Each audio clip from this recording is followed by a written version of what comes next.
Welcome to What About PS, a Poland Syndrome podcast, where we talk about all things Poland Syndrome. The episodes that you can look forward to in this podcast speak about the male and female experience, motherhood and breastfeeding, general day-to-day living, health and fitness, and also including hand and chest affected people who have Poland Syndrome.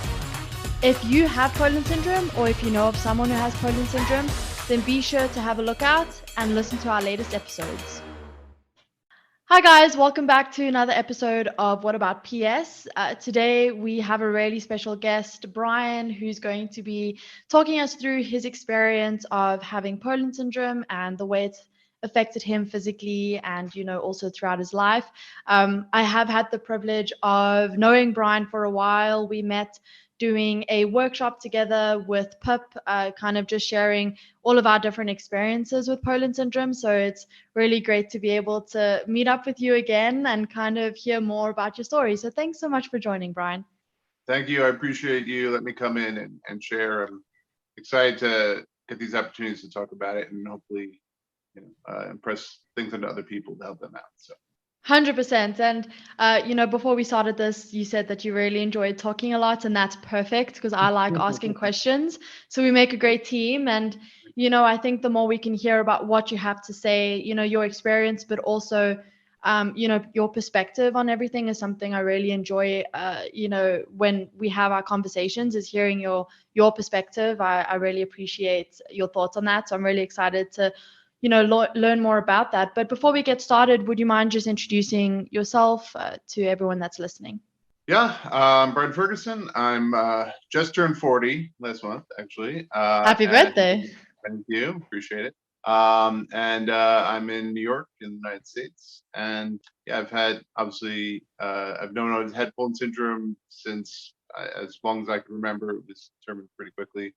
And yeah, it's definitely been a defining thing that I've had to weigh and work with. I also have a couple other disabilities that complicate it further. So I feel like I have a lot to add to the discussion about rare disease. And what was your early memories in dealing with Poland syndrome? I know you also had surgery when you were 3 years old. Can you talk us through that a bit? Yeah, that I like. Well, I don't know that I like to say it, but I do believe that's my earliest memory is my surgery. I recall thinking that my hand looked like a rhinoceros with an elephant's trunk, but with 4 horns, because it was my surgery. And I guess that was my kind of cute, childish way of seeing myself. And then I remember going to have the surgery done. I specifically remember what that lobby looks like. It's very vivid in my mind. And then I remember there being a green patch where my fingers used to be. And I still have the scar there from that lifelong thing. So that's, it's a little traumatic, I guess. But I don't know, it's complicated. I have complicated feelings. I mean, I do think that was mostly for aesthetic purposes that was decided to do. And I mean, it does feel like part of me was taken when I was young, before I had really the chance to get to know it. But I don't know. I mean, is there some benefit to it? I don't know. I don't know. But yeah, it's definitely something I think about. Forgive me. Not the happiest place to start, I guess, for our conversation. But, obviously adapting was a big part of childhood growing up. I specifically remember my grandmother was trying to figure out ways for me to tie my shoes. I know that's something that's been discussed lately. And so she came up with a way to do it one-handed. I don't think I did it her way. I made my own way, but there was a lot of effort there. I remember being encouraged to get into soccer so I could do a sport, that I didn't have to worry about. Didn't get into it, didn't work, but there were a lot of efforts made.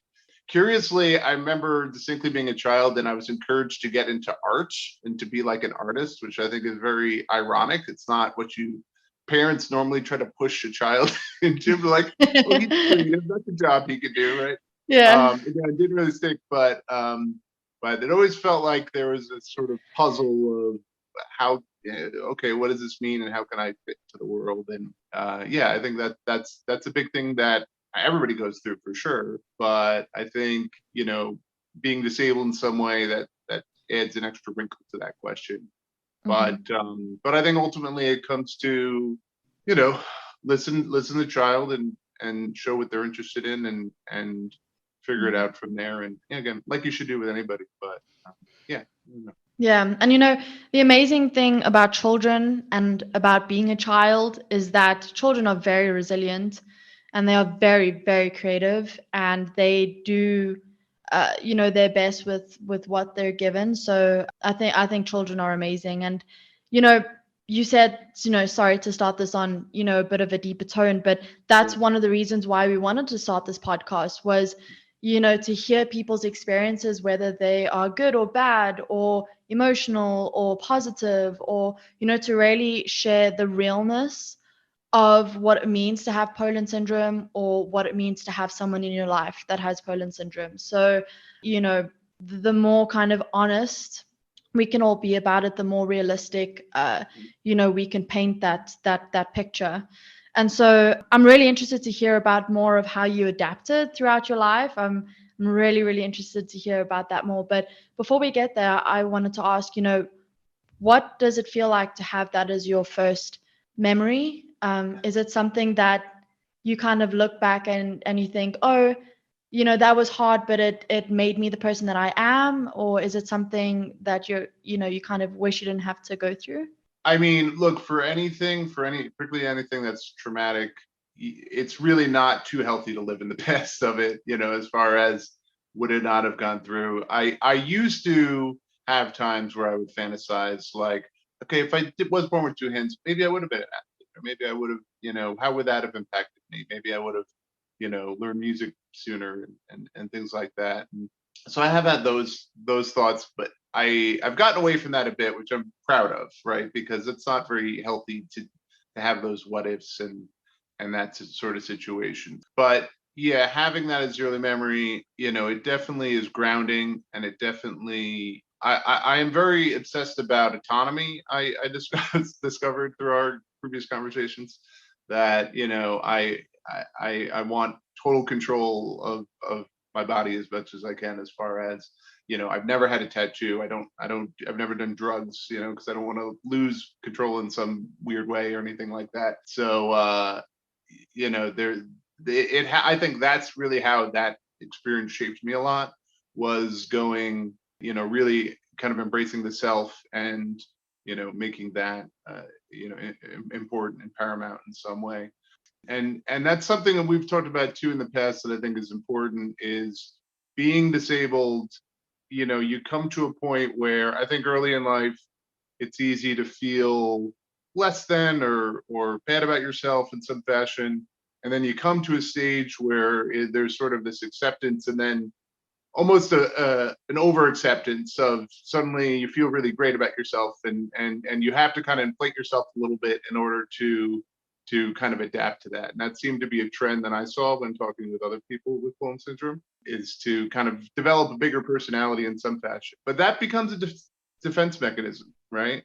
And that too, you kind of have to move past. So, what I've tried to do for the last, 8 or 10 years or so is now, okay, let's find more, right? It's not all about just accepting yourself as you are, but let's push beyond that, and let's find more things you can do. And again, that's where, talk about whenever, but I figured out how to play guitar, and that Mhm. has become something very meaningful to me. It was the first time in my life that I used both hands at once for something. And that was really magical. I was like, wait a minute, what's going on here? That I've never felt that before. And that was very special. I do remember being young and trying to figure out ways to use my left hand. I remember I had a watch. It was a Velcro watch. It was very stylish. And I would stick a pen through the watch to try to write and use that to kind of hold on. So I was always making sort of these efforts. Well, and by the way, there is a going theory that I am left-handed, because that has to do with brain chemistry. That's not, just happenstance of what hand you pick up first, right? So there is some adaptability there. In fact, going back to the soccer thing, my father always pointed out, oh, if I kicked a ball, I always I kick with my left. So that is as part of that evidence that I'm I'm probably left-handed, and I've just had to adapt this way. So yeah, it's all very kind of interesting and about just kind of exploring yourself and finding things and figuring that out. Amazing. And, from what I've seen through the people I've met in the Poland syndrome community and the people I've spoken to, obviously Poland syndrome presents itself differently for everyone. I don't think there's actually a person that I've met that has exactly the same thing as the next person. And yet everyone has almost figured out ways to overcome it. And like you were saying, embrace themselves and really be adaptable, both physically and also mentally as well. And I loved how you said that it's finding that balance between accepting yourself and also understanding if you might be acting in a way that is a defense mechanism. And I think it's really important knowing the difference, because I think it's important knowing what it means to fully accept yourself and love yourself and embrace yourself, but also knowing when you're doing something out of, a defense mechanism, out of an insecurity or a feeling of, like you're saying, lesser than. And something that really inspires me about, the people in the community and about your story as well is how, you take an atypical person and they do these things and they feel sense of accomplishment, and it's great, it's awesome. And then you take, people, for instance, in the Poland syndrome community who can do exactly the same thing as someone who is, and I'm just saying atypical just because that's the only word I can really think of to describe it best, not taking anything away from them, but they, people in the Poland syndrome community can do exactly what they can do, but they have maybe a bigger challenge or a bigger obstacle to overcome. And that to me is really, really inspiring. And so those kind of challenges and you overcoming those obstacles and finding passion in, music and finding ways to kind of live your life and express yourself. How do you feel, or how do you think Poland syndrome or having Poland syndrome really kind of affected your personality in that way? Well, yeah, I mean, well, I kind of, like I said, kind of developing, I was always sort of somebody who took leadership. Like I said, I like to talk. I'm always want to participate, want to be in it, and want to say whatever's on my mind and all that. So that definitely was part of it. But again, there's a trap to it, right? Because you think that those things are great. You think this like pure acceptance is this, oh, it's a wonderful thing. I'm great. But again, there's a limiting factor to that. One thing that is very important to me that developed as part of this, and I decided at a very young age, I want to say it was in the third grade or something, I decided, and that's partially a defense mechanism, that without doubt, all people are equal, right? Because if all people aren't equal, then I'm clearly a little less, right? At least in that department. Once you get into that debate of inequality, right, then it's easy to make yourself feel small and put yourself down. So that has been a very defining moral that I feel like I really developed on my own as again, partially as a coping mechanism. But man, I truly believe that, and I put that forward in how I see the world in every way. So that's very important to me, and I feel like that is really good value that we can get in the disabled community, is to put that forward, to say, no, we're really all on an even keel on some level, and we all matter, and that's something that is deeply important. Mm-hmm.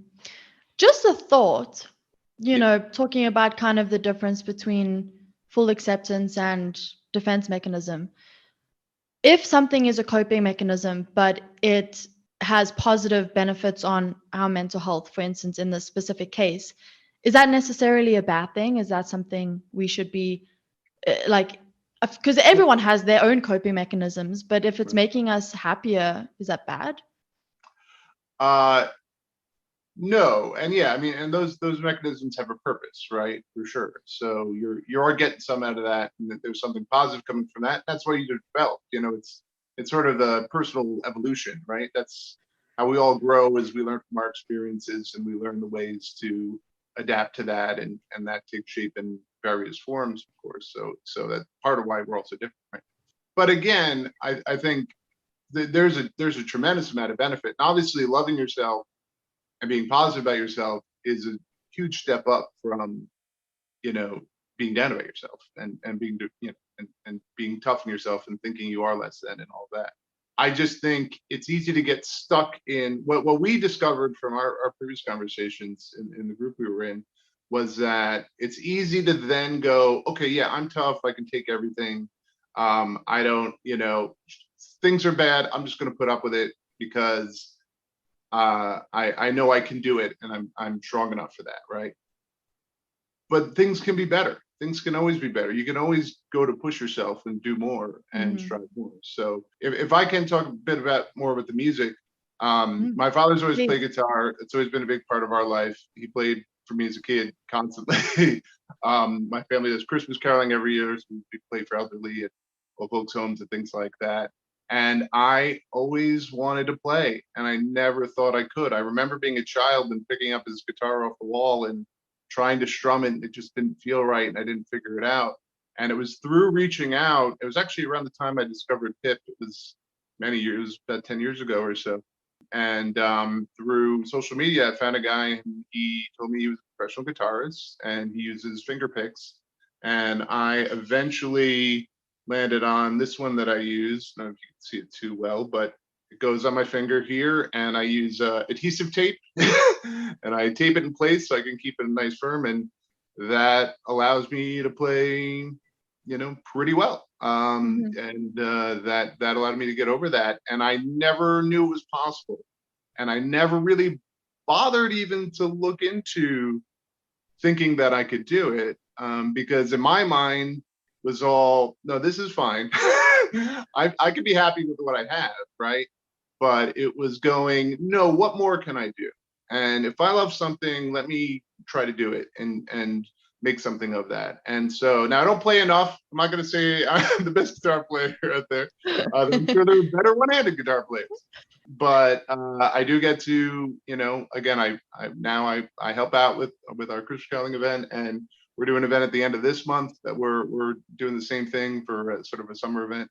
And it's something I could do, and that I never thought I could. And I think that's a great example. But again, I think a good takeaway for other people, right, is when I was a kid and trying to play guitar and I couldn't figure out how, you know, man, if somebody had noticed that, right, and gone, oh, well, let's figure this out, right, right, maybe I could have learned sooner, right? Maybe I could have had a bigger impact on it.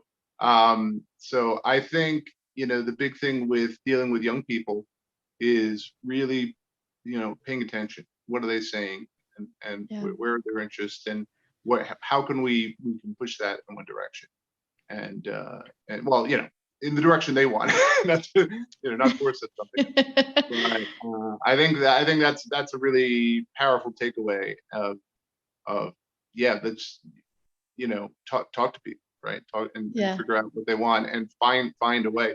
Another quick story. My grandmother's, you know, longtime boyfriend was an engineer, and he designed a exercise machine for me, where he rigged up some pulleys, and I had he made it was a wooden block basically that he cut out with a cloth inside, and then I could push up and do an exercise like that. So I had my own little machine so I could get some arm exercise since I couldn't hold something in. So just another example of, you know, be inventive, be creative, you know, find a solution, figure out a way.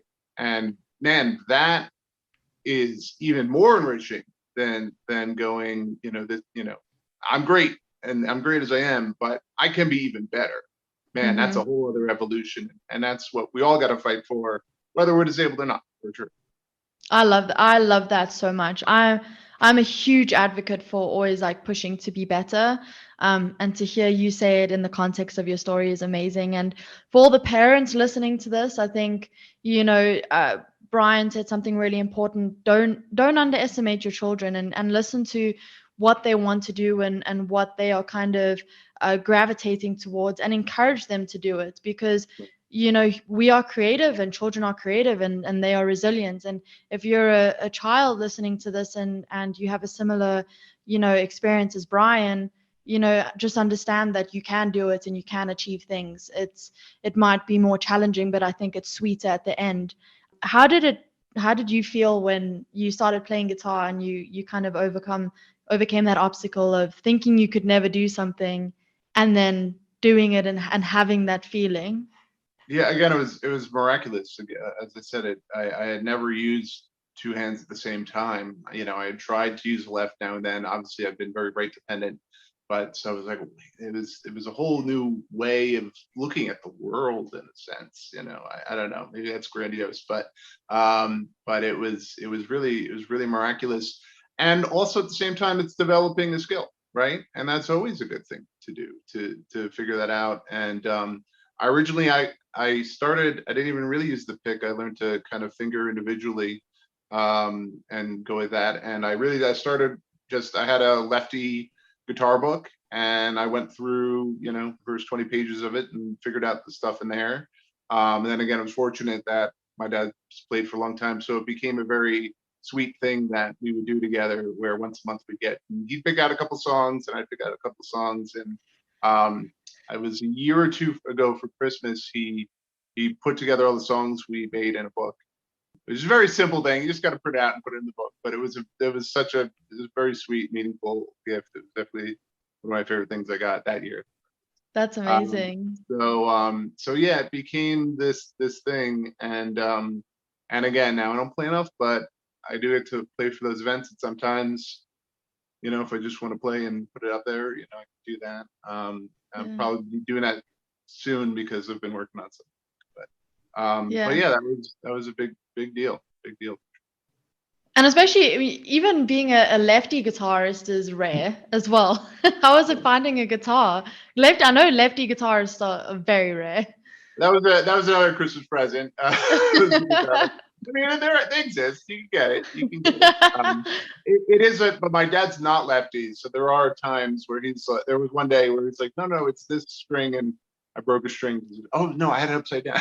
So that does happen, but it's been special. I haven't, but I have a little dream to learn. There's an instrument called a hurdy-gurdy. It's a very unusual instrument. Most people probably haven't heard of it, but it's a keyboard on one hand, and then the other side is just a crank. So if I could just get a strap, I'd probably need a custom one or something, but if I could just strap my hand to the crank, I could probably play that as well as anybody else. So again, there's things out there. In fact, I remember another slightly traumatic thing, when I was a kid and they came to the age of, okay, you can take music classes now, right? And there was which camp are you going to be in? You're going to do band, you're going to do orchestra, you're going to do choir. And I wanted to be in the band. And the band teacher at the time or whoever told me, you literally cannot hold any instruments. So no, you can't be in the band. You have to do something else. So I did choir. I like to sing. So choir was fine. But man, that really beat me up. And now I get to a point, I'm like, oh wait, I can absolutely play instrument. And I had over the years, people told me when I would tell that story, they'd be like, no, you could do French horn, you could do all kinds of, it was very possible, and they just didn't want to put that effort in, sadly. But again, that goes to what we were saying. Don't let anybody tell you can't do something. You find something to do. Again, if it's a French horn or guitar or hurdy-gurdy, whatever it may be, Yeah. there's a way. If you want to play music, if you want to do whatever, you want to play sports, whatever it may be, there's a way for you to do that. You just gotta maybe put a little extra work in, and then it's just going to be that much more rewarding. Yeah, and be creative. I mean, you were obviously talking a lot about how you found a way to adapt to playing instruments. What are the other types of, strategies or adaptations you took upon yourself for more kind of daily life? Yeah. Well, something I did want to share with you, because I know you're big into working out and sports and all that, is I have been doing more exercise lately. I just started with a personal trainer actually, and get one-on-one with him, and it's very exciting. Things I didn't think I could do exercise wise, suddenly I am. For instance, my arms are different lengths, so I could never do a pull up or a push up. or anything like that, which was nice as a kid. I didn't have to do that part in gym class. I felt really great. It was totally fine to be left out of that.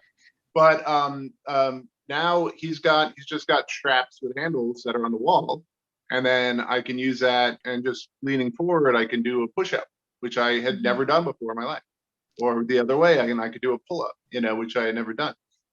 So just, man, it's so simple, right? Now that once you have it there, and there are other examples of that and things that I do with him, but yeah, I had never worked the muscles in my left arm before. But yeah, simple things like, yeah, you just really, I've learned, you just put a handle on any exercise equipment and that's fine. That's what you need to do. I think, weights and stuff, I just, you stick a handle through the thing, and there you go. And so that has been a really interesting experience of, yeah, I never felt these muscles worked, and then suddenly it's happening. Now, again, there's a big challenge though, because I've been so right dependent my whole life, I'm really lopsided. So part of the goal is to balance me out, and so we do kind of, we always does a full body workout, but that's been a big goal for me fitness wise, is to just get some. I've been doing a lot of shoulder. I had a neck injury a year ago, so it's a lot of shoulder exercises, and my shoulders are all out of whack because of how I developed or how I've just lived my life. So it's been a lot of, okay, let's work that. And so now I have built up, muscle there in the left shoulder that I really hadn't developed in the past, and working the arm like I have in the past. So that's been, not that not exercise is always fun per se. Yeah. Particularly when you get started, there's definitely been some soreness there. But the fact that I can do that, and I've never really ever done that before. I think I had that machine as a kid. So I'll admit that. But now I'm doing this, and I do it on a weekly basis, and it's there's something exciting about that, right? It's very exciting. Yeah. I think exercise is something that's obviously popped up a lot for me, that I see in the Poland syndrome community. People either wanting to exercise more, or people who are really into exercise and they have those imbalances that you were talking about. And that's very, very common. I mean, even when I exercise and I'm just missing my pec muscle, sometimes my trap can get a bit tight, and you start to see my shoulders like constantly up. And there's even a normal body will have imbalances, Right. And then you take a body where a muscle is missing or a limb is shorter, and then there's even more imbalances. So I think even if you're not a fitness fanatic and it's not your life, I think in general it's important to do it. But I think especially if you have Poland syndrome, because of those natural imbalances, like you were saying, to kind of, you're using your arm for the first time, that's great. Now let's, get it to the point where it's balanced to the other side. Right. Yeah. And I've been on the journey a little bit, but we're stepping it up now with the personal trainer. So we'll see where that goes. But yeah, I agree. And look, and not just it's funny how a lot of what we're talking about is good for anybody, like, right? It doesn't need it's the disabled community, but even more so.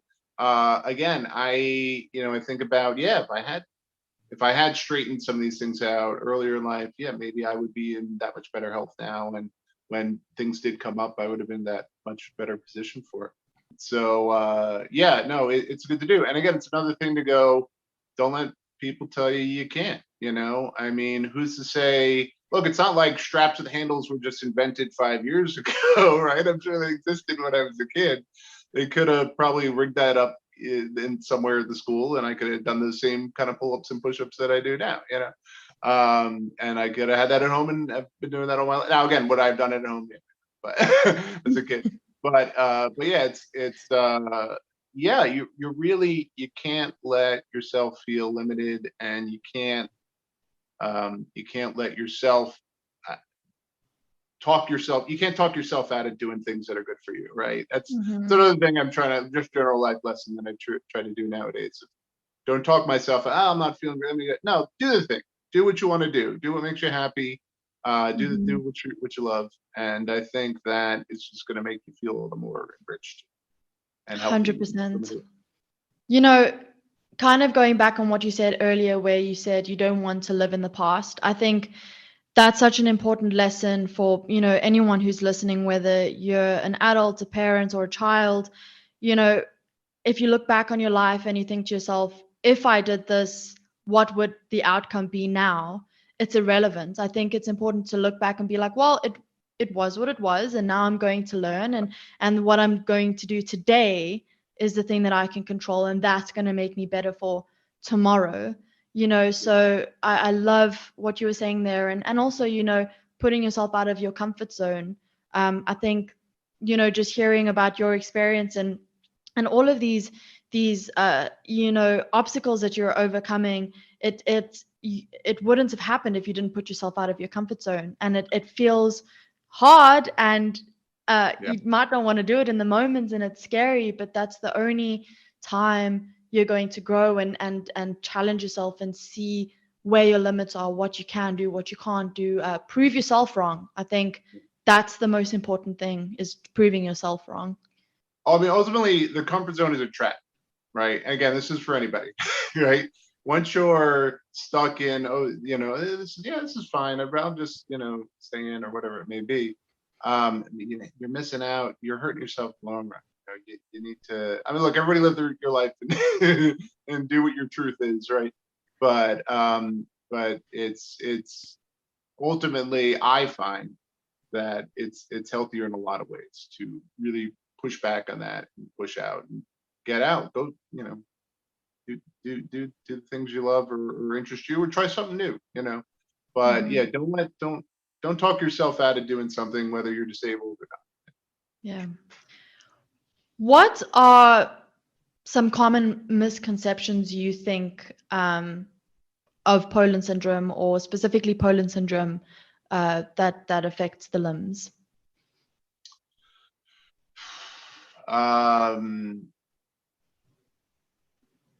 it's a really weird thing. It was weird for me growing up, right? Because I remember feeling, certainly I knew I was disabled in some fashion, but I also felt like, am I, and this is a really weird thing to talk about. Am I not disabled enough, right? Right? Like the Yeah. handicap picture is the wheelchair, right? It's not a guy missing a hand. Um, I remember going to a school assembly about disability, and they talking about other kids that were at my school, but they didn't talk about me. And it was like, so there's this weird thing of limb difference where it's like you're mostly there, but you also feel like you're not. So it's a weird thing to pick. And again, it comes down to know yourself and all the things we've talked about, right? But there's always this feeling of um, where do you fit, right? And you don't. It's a harder box, particularly since it's a rarer thing, Mhm. it's easy to not identify or not see yourself in things. And so I think that's very important to do that. Um, as for misconceptions, I do often have things like I go to the grocery store and they're like, "Oh, do you need?" And people ask if I need help carrying something or something like that. And it's like, "No, I'm fine. Give me a handle. I'll just stick my arm through the handle and I'm great." Um, you can do certain things. So there is this feeling that sometimes where people will overcompensate a little and go, "Oh no, do you need help?" It's like, for the most part, I can do whatever, and I'll let you know maybe if I need something. So I'd say that it does surprise me when that happened, particularly because I don't think about it, right? It's not something you dwell on day to day of, oh, I'm different and I need things, because ultimately, look, I'm 40, I've been living it for long enough that it's just part of your life, right? So it is weird when somebody points it out Mhm. and I'm like, wait, what are you talking about? And yeah, I don't know. But um, it's not your question, but I don't really a funny story, and I know I told you this before that came to mind. I have a costume I wear, and the guy has a thing on his hand, so it's perfect for me. And I remember going out and people like, yeah, give me a fist bump, and I instinctively go, oh, well, obviously give me my right hand because nobody ever wants that. And it wasn't. It was it was the other way. So it's in my mind too. My misconception is that people always like I'm always right hand first, right? And so that's something. It's hard to imagine another person, you know. I don't know. It's well, it's really it's probably on me. It's not on the other person, but it's you lean in that way in many ways. And so you learn that to be your default, and that's that's a hard thing to work yourself out of.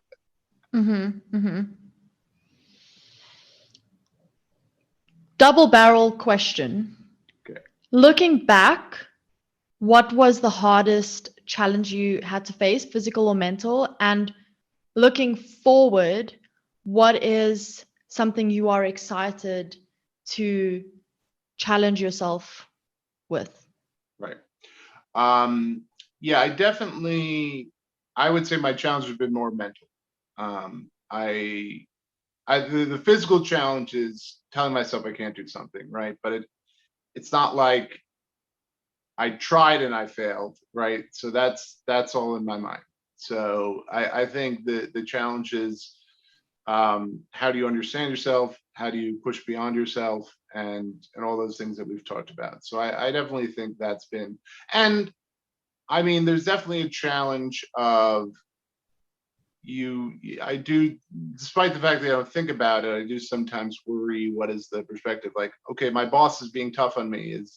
Is maybe he weirded out by me in some fashion? Did I make him uncomfortable? And that's why, he's kind of mean. No, he was mean to other people. Right? It wasn't that. But in your mind, there's a little bit of that doubt sometimes of, oh, is this person judging me? And how do you even approach that?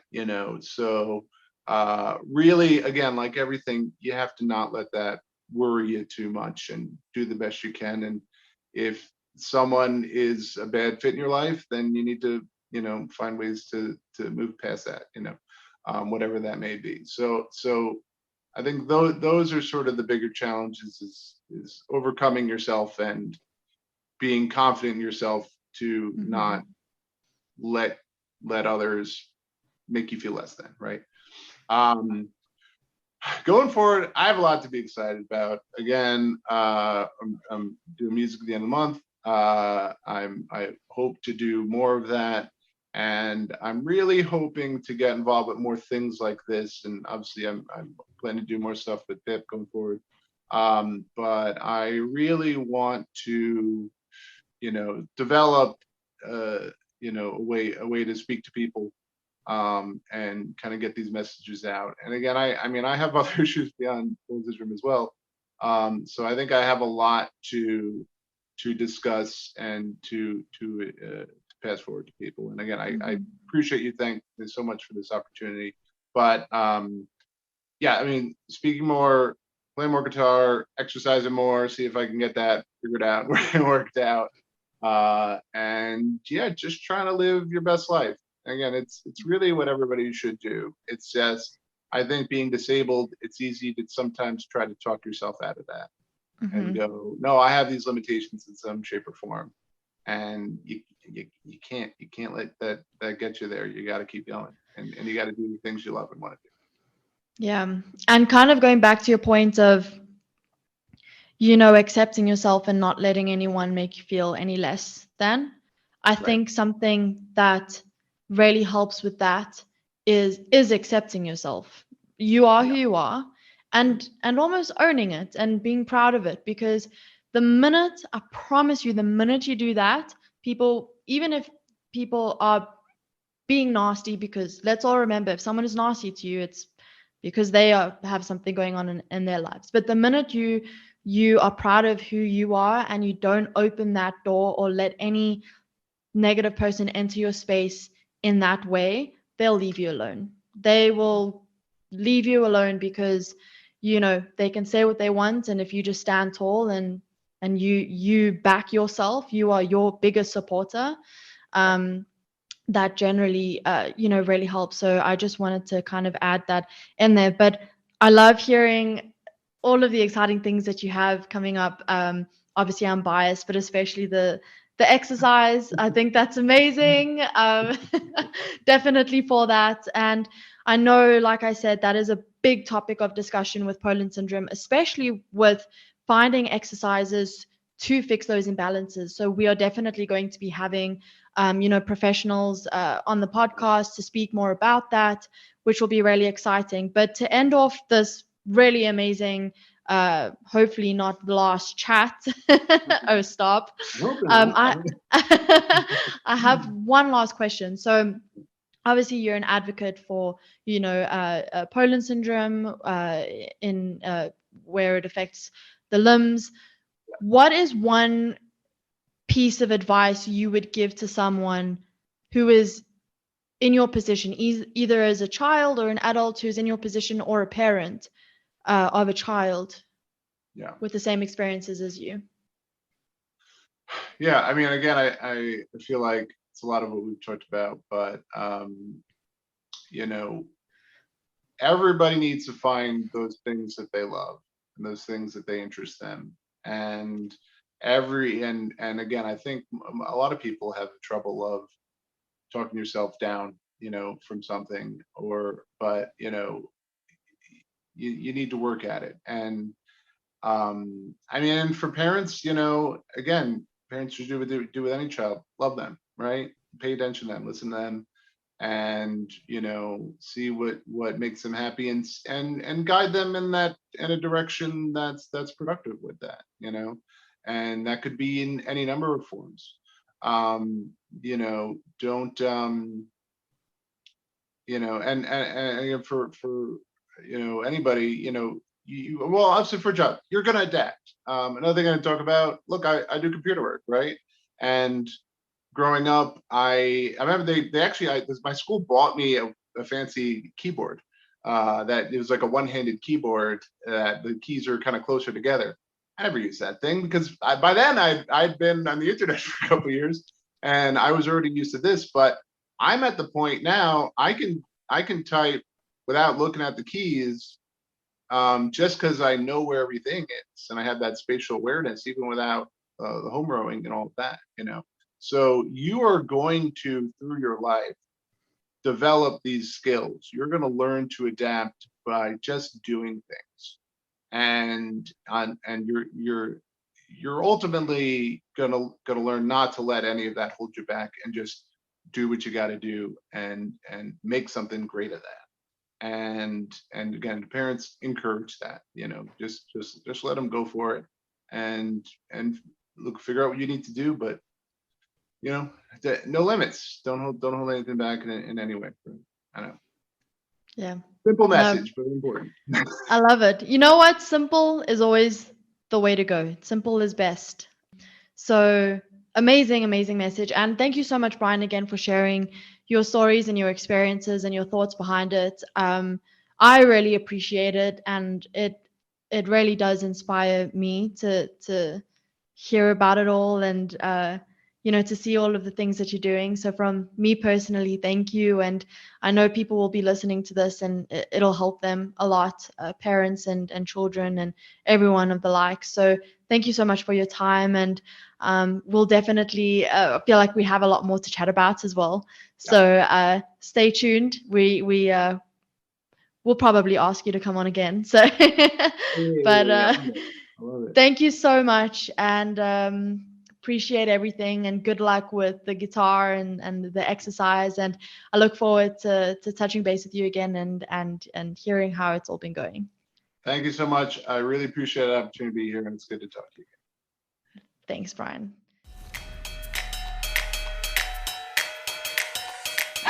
Thank you for listening. If you enjoyed this episode, be sure to follow us and subscribe to our podcast, and follow us on our social media platforms, Instagram and Facebook. See you soon.